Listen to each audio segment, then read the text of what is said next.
malam. Ini dengan Mas siapa? Saya dengan Ismail. Dengan Mas Ismail. Di sini saya ingin bertanya-tanya tentang Mas yang sudah mempunyai coffee shop yang bernama Coffee Shop Mahakani. Betul, bro. Di pertanyaan pertama, saya ingin bertanya, Mm. definisi bisnis secara pribadi, maksud Mas itu kayak gimana? Kalau definisi bisnis menurut saya pribadi ya, itu menukarkan apa yang menjadi apa yang ada di diri lo gitu untuk kemudian dihasilkan berupa keuntungan. Itu bisa berupa apa aja keuntungannya. Maksudnya gini, pernah denger nggak kayak istilah, kecil-kecil udah diajarin bisnis gitu. Ya, pernah. Pernah kan ya? Pasti ya. Kayak bisnis itu kan simpelnya gitu. Nukerin apa yang lu punya untuk dapat keuntungan. Menurut gue pribadi simpelnya kayak gitu. Terus di pertanyaan kedua ada Hmm. motivasi atau faktor yang mendorong keputusan berbisnis. Itu menurut Mas gimana motivasinya? Kalau motivasi kenapa kenapa saya ngejalanin bisnis yang saya jalanin sekarang ini kan sebuah coffee shop ya. Iya. Motivasi penting yang ngebuat saya ngebangun bisnis ini adalah karena saya suka dalam bidang F&B, dalam bidang jasa. Karena saya suka di bidang itu makanya saya jalanin. Mas mulai suka bidang tersebut dari kapan? Kalau untuk mulai suka dari kapannya nggak punya spesifik waktu ya. Cuma mungkin ketika gue baru pertama kali kerja di sebuah kedai. Dulu waktu pas kuliah di semester 5 itu kerja di sebuah coffee shop. Gue ngejalanin semuanya, capek banget waktu itu. Cuma nggak nyerah ya, nggak yang aduh ini kok gini banget ya kerja, capek banget ya, padahal sebelum juga gue udah sempat kerja, udah sempat ngejalanin ini itu dan ngeluh akhirnya berhenti. Tapi untuk yang satu ini, sekalipun mau capek kayak gimana, gue tetap jalanin, tetap enjoy aja sama sama apa yang gue lakuin. Dan saat itu gue mutusin kayaknya emang ini nih dunia gue nih, kayaknya emang gue harus nyemplung aja deh ke sini. Ya udah akhirnya gue lanjutin terus dari semester 5, 6, 7, 8, 9, 9 di semester 9 gue lulus, bekerja terus di sebuah coffee shop sampai akhirnya gue harus buka itu. Berarti ini coffee shopnya sudah cukup lama ya dibuka? Coffee shop itu mulai dibuka tahun 2019 bulan Agustus. Dulu kan gue kuliah di Semarang, jadi dari 13 kan, angkatan 13 kan. Jadi dari situ tuh udah belajar terus di sana di Semarang waktu itu. Belajar di tempat orang, kerja sama orang, cari ilmu sama orang sampai akhirnya gue rasa gue mungkin bisa nih ngejalanin sebuah kedai sendiri gitu tanpa harus kerja lagi sama orang. Jadi 2019 gue mutusin untuk ya udah gue coba beraniin diri untuk buka kedai ini. Oh, oke. Terus di pertanyaan ketiga, dasar pemilihan orang-orang yang bisa Mas dijadikan kan itu yang kayak gimana ciri-cirinya? Coffee shop gue itu kan mostly ya, mungkin semua sih, nggak cuma coffee shop Maharani aja. Itu kan yang datang anak-anak muda ya kebanyakan. Profile customer-nya itu mulai dari mahasiswa, range umurnya 25 sampai 30. Dan pemilihan partner ketika wawancara itu ya gue range-kan umur yang sekitar 25 sampai 30. Yang diharapkan ketika mereka sepantaran antara yang menjadi barista dan yang menjadi customer itu bisa bisa nyambung dalam dalam banyak hal, obrolannya bisa nyambung dalam banyak hal. Dan ketika mereka udah nyambung, udah nyaman ngobrolnya, pasti customer bakal datang lagi dan ngebuat bisnis itu jadi makin berkembang. Jadi terutama yang jadi apa ya, yang jadi pertimbangan ketika ngerekrut partner di coffee shop gue itu umur dulu. Umur mungkin 25 sampai 30 atau 20 sampai 25. Kemudian ketika ngobrol gimana, kaku atau yang dia bisa lepas aja gitu. Karena anak muda kan gak doyan yang kaku-kaku ya, nyantai biasanya kayak gitu. Terus kira-kira ada skill khusus nggak yang dijadikan patokan Buat partner atau buat gue sendiri nih? buat partner bisnis? Pasti ada beberapa kriteria yang ngebuat dia bisa masuk di Maharani. Kriteria yang pertama itu attitude. Attitude yang benar-benar di Maharani itu semua partner yang benar-benar ditekankan itu attitude-nya. Attitude maksudnya cara mereka engage sama customer, cara mereka berhubungan sama customer, cara mereka nge-treat customer, mencakup semua. Cara mereka menyampaikan produk ke customer, itu pertama. Terus kalau misalkan skillful barista misalkan ya, kalau untuk barista itu sendiri sebenarnya nggak jadi apa ya, nggak jadi patokan karena itu bisa dilatih. Cuma hal yang pertama gue lihat attitude-nya dari orang itu seperti apa. Bisa nggak dia bekerja dalam bidang jasa? Karena kan nggak semua orang bisa bekerja dalam bidang jasa. Nggak semua orang bisa, nggak semua orang punya punya apa ya, punya rasa ingin melayani gitu. Dan Oke, itu oke. yang harus benar-benar dimilikin sama partner-partner Maharani. Terus di pertanyaan selanjutnya ada apa Mhm. pertimbangan dalam menentukan A. Jenis usaha dan bentuk perusahaan? Kalau misalkan pertimbangan jenis usaha ya, Ya, kan kalau jenis usaha Mahren itu kan food and beverage yang mana emang gue suka pada bidang itu, tadi udah gue bilang kan, itu yang jadi pertimbangan pertama gue, yang penting gue suka dulu ngejalaninnya. Kalau misalkan emang gue nggak suka ya ngapain gue buka itu. Ketika ada trouble, ketika dibenturin sama masalah dan gue nggak suka sama apa yang gue jalin, gue yakin gue bakal mundur.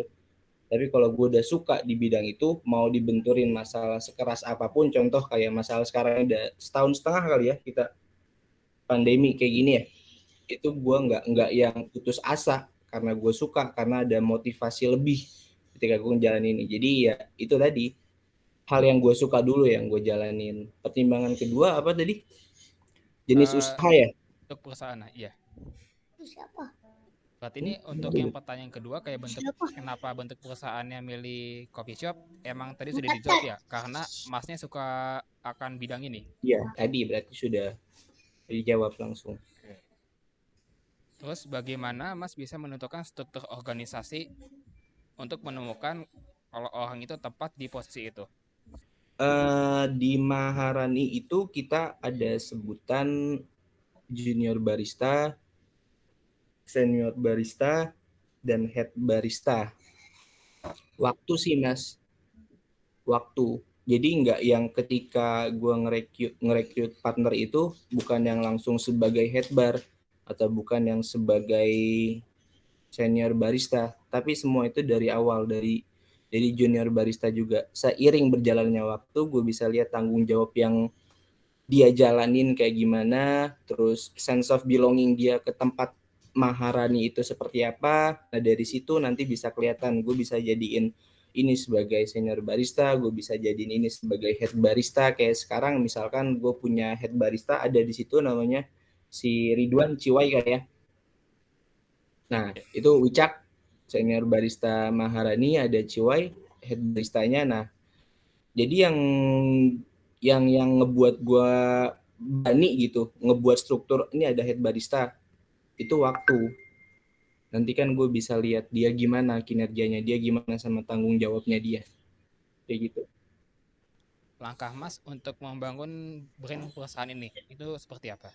Oh, buat ngebangun brand perusahaan itu pertama dari guanya juga sih, maksudnya personal branding gue yang sebagai owner coffee shop juga gue tetap taikin, kayak gue ngejalin relasi ke kedai-kedai lain. Gue coba main bukan cuma sebuah coffee shop yang gue datengin, mungkin yang gue cerita sama mereka, yang gue sharing sama mereka, tapi orang-orang yang emang menurut gue berpotensi gitu, sama gue datengin juga untuk kayak ngebangun personalnya gue dulu. Jadi dari awal gue dulu, yang kemudian kalau misalkan untuk ngebangun brand dari Maharani itu gue punya sosial media sih, mungkin itu yang apa ya, kayak andalan banget buat sekarang, sosial media. Kita ada Instagram, dari situ kita ngebangun brand Maharani. Lain dari Instagram itu masih belum ada. Belum ada. Terus gimana caranya Mas bisa mengurus perizinan perusahaan?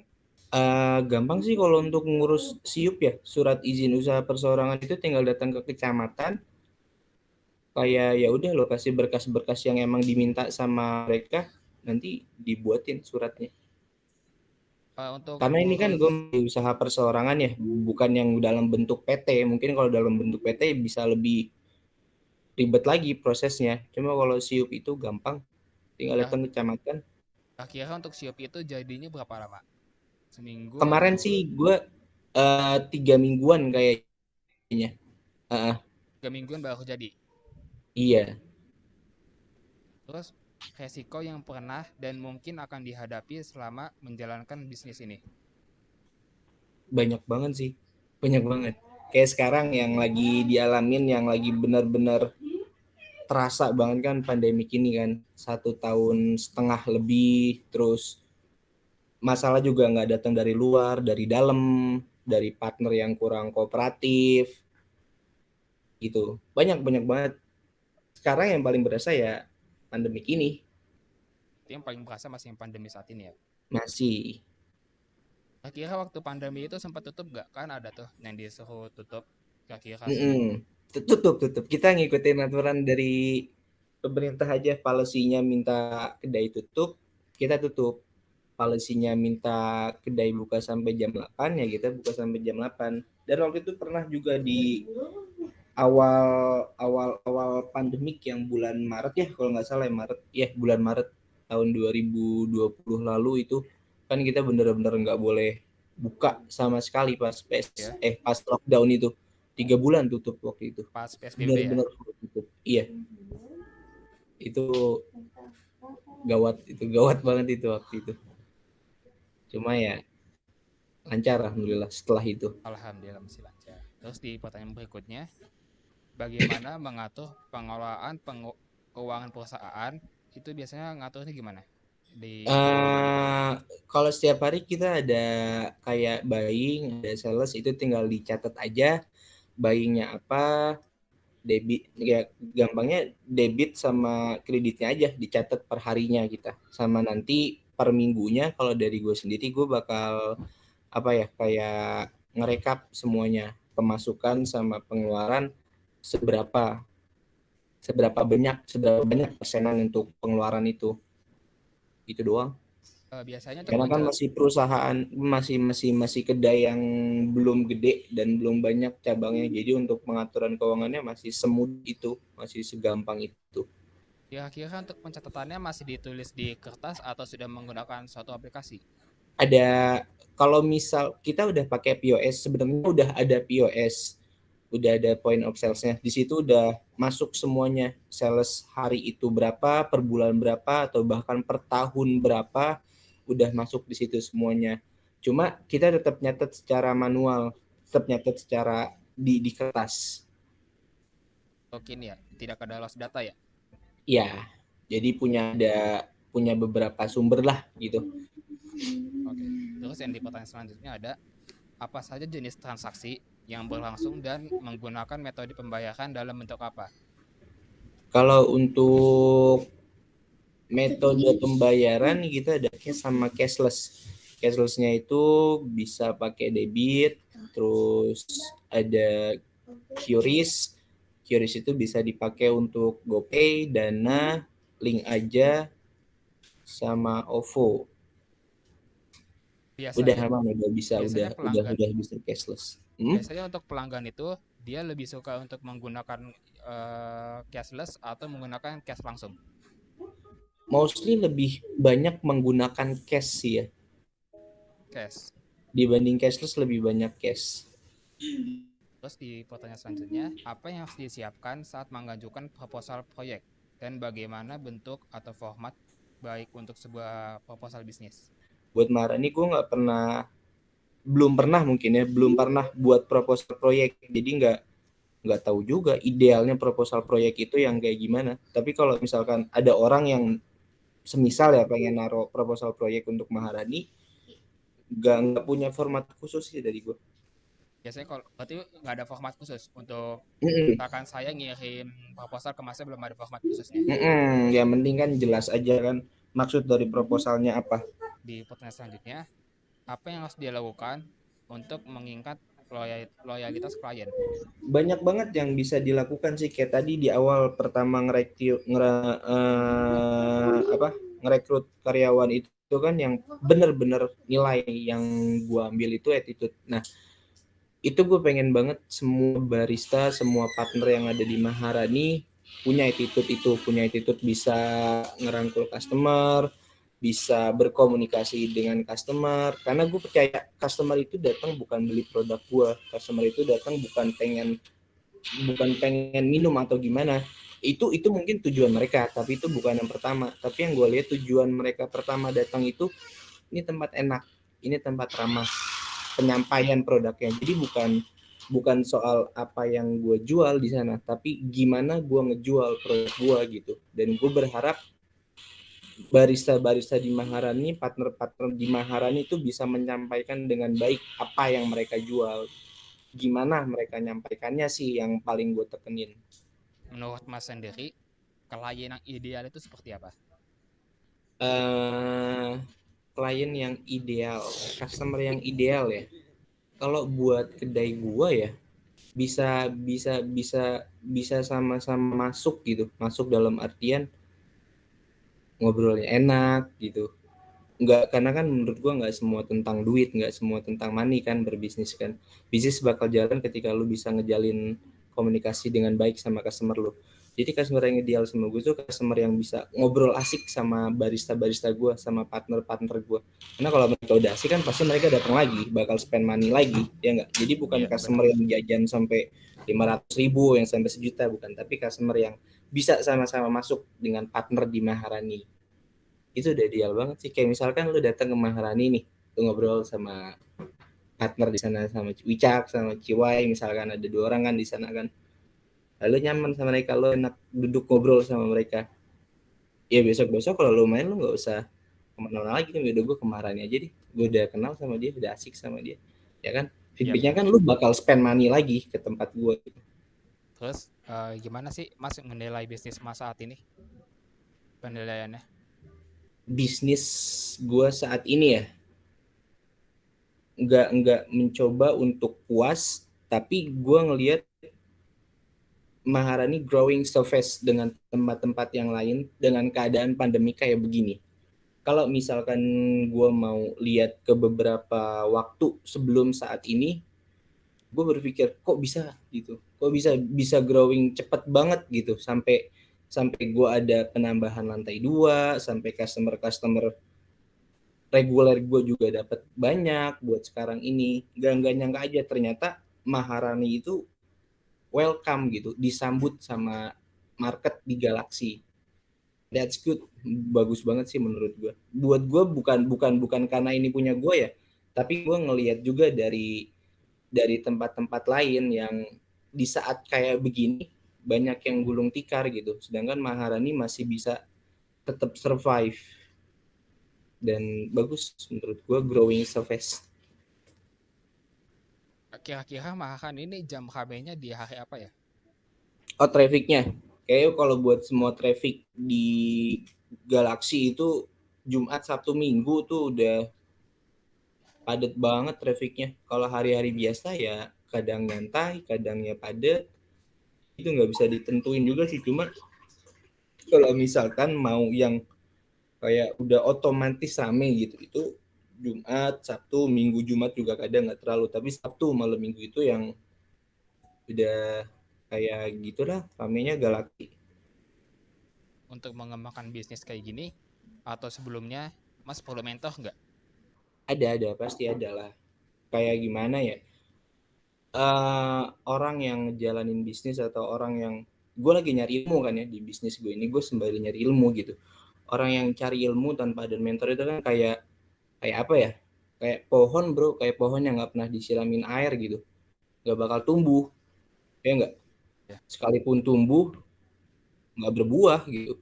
Sekalipun tumbuh dan berbuah, buahnya nggak enak.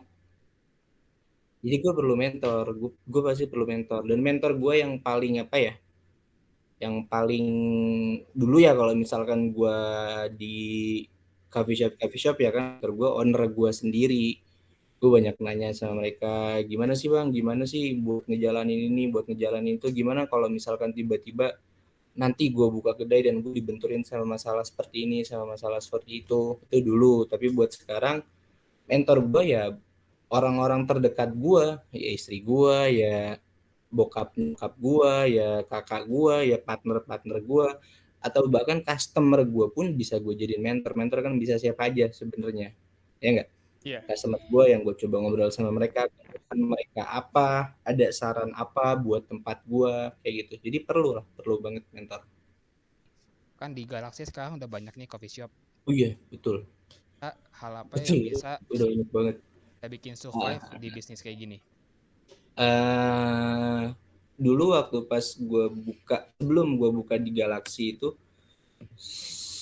sebelum akhirnya memutuskan untuk buka di Galaxy ya, yang Maharani itu masih sebuah sebuah konsep, masih sebuah wacana, itu gue mikir ini gila, Galaxy kayak gue ada di tengah-tengah raksasa gitu, makhluk kecil yang ada di tengah-tengah raksasa, gue bisa nggak ya bertahan ya?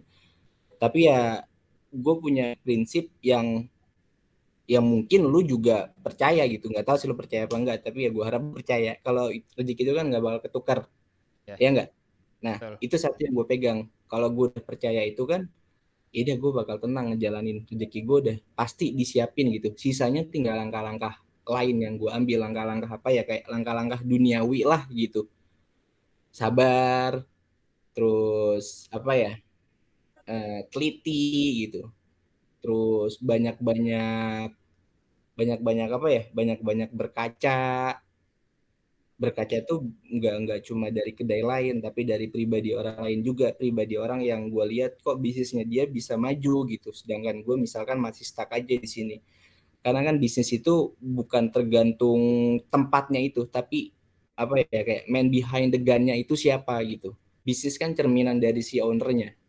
Gue lihat bisnis yang udah lebih maju, cerminan gue lihat pribadinya dia gimana, kesehariannya dia gimana, apa ada yang salah dari gue gitu, misalkan ada hal yang lebih dari dia yang bisa mungkin gue lakuin, banyak-banyak berkaca sih kalau gue ngelihat aja, biar biar biar biar bisa apa ya, sadar diri salahnya di mana, kurangnya di mana.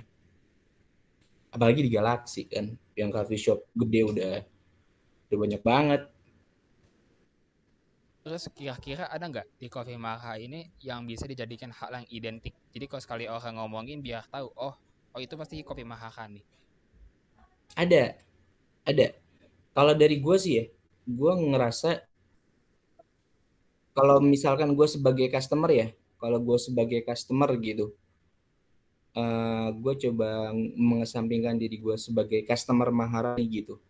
Kalau gue datang ke Maharani, wih, yang mungkin apa ya, terlintas di pikiran gue, tempatnya, bukan tempatnya ya, penyambutan dari partner-partnernya itu yang mungkin nggak didapetin di tempat lain gitu. Itu sih keramahan lah ya, mungkin ya gampangnya, hospitality yang ada di dalam toko itu mungkin bro yang ngebedain, yang oh ini Maharani banget nih gitu. Terima kasih sudah bisa ikut menjawab pertanyaan yang saya berikan. Oke, siap Raka dan kawan-kawan.